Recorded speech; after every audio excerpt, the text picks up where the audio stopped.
excited. There you go. Okay, so our second most requested item was a safe place for a baby or toddler to play.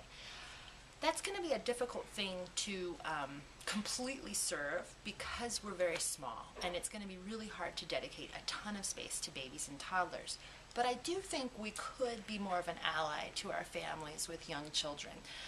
One thing that I've really learned is it's important to direct the kids into the area you want them to go to. In this case, a corner might be a good place to direct their energy and not into the middle of the library. So my vision is that we take this humble corner and we dedicate it as a play area. My vision would be that we would do get some more toys. So we'd beef up our toy section. There would be maybe a mini kitchen here. We'd add all our puzzles and games on shelves. We'd get some small cubbies that would sit on the ground for the baby board books, so they'd be very accessible for kids to look through. I envision a little bit of a gate, maybe a cute little quaint garden gate that would just help delineate a little bit of a space and keep those little ones from running off.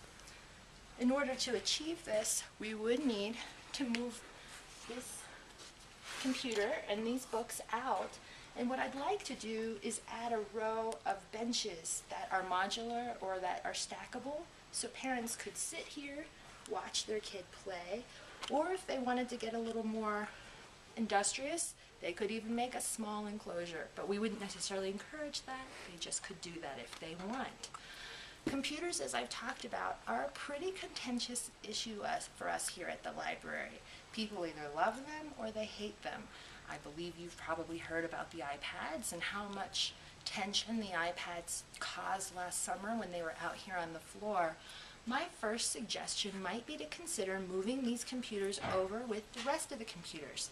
Then we have all of our technology in the same area, and we really, if a parent did want to let their kid work on the computer, they could actually work on the computer alongside or sit down with their kid. But that would be my first recommendation. We do a great job with our preschool crowd and our kindergartners, but we do give them more space than we give anyone else. I'd like to see us create just shift the way this shelving is to make this space perhaps just a little smaller, and then of course to add the super comfy reading chairs that the community is really lusting for. And I think a nice area rug, kind of like a Storytime circle rug, would be a nice touch.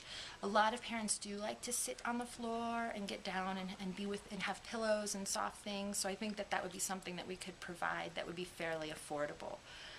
The main thing I'd like to do to make this possible is to just possibly make some rows out of these shelves.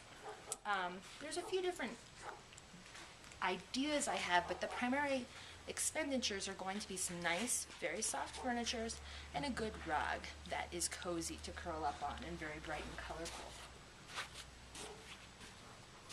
These must go.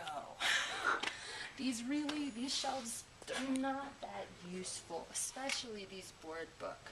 And if we could get rid of these, it would open up some space. So I'd like to kind of get rid of this chunk here, and then maybe we could actually have toys and games and puzzles that are appropriate for elementary school kids. We actually have a lot of these games left over from Teen Game Night. It wouldn't be a big purchase, but if we had them out here, kids could use them, and if they're not dealing with things that are so quintessentially baby, they might actually be a little more curious to come out and pick up a Rubik's Cube or something like that.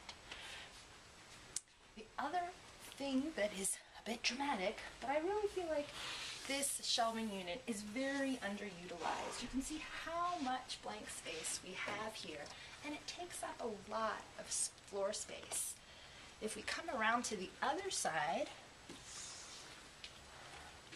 unfortunately, our juvenile nonfiction really doesn't get the action you would hope. We have a lot of space on these shelves, but people tend to not go past the CDs and the DVDs to get to the nonfiction.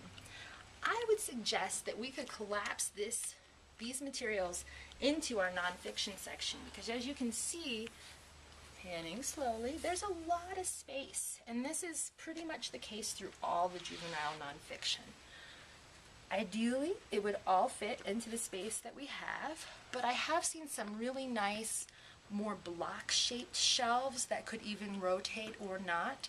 So if we needed additional space for our CDs and DVDs, we could purchase something that is a little more space efficient as opposed to this long linear feature that hogs a lot of the hangout space that I'd like to create for the middle grade kids.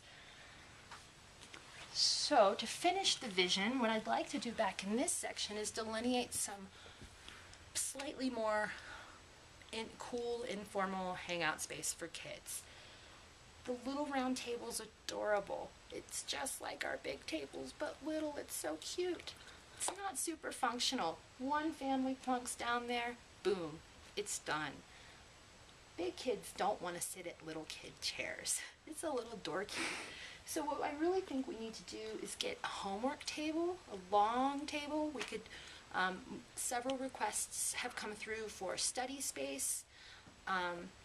I think that what I have seen is long rectangular tables are often shared, and our smaller square and round tables don't get shared. One person kind of gets to claim that area as their own, which is understandable, but not very efficient for library space. I'd also like to have some cool, comfortable furniture for kids to just kick back and relax and feel comfortable reading in an area that serves them and feels a little more like their own space. And my hope would be that that would start encouraging more of the older kids to come in to hang out in the juvenile fiction section. We have an amazing collection, but they feel kind of squished, I think. So that's my vision. We're going to pull together some pieces of furniture, just start getting some prices and some ideas that you'll also be presented with on Tuesday.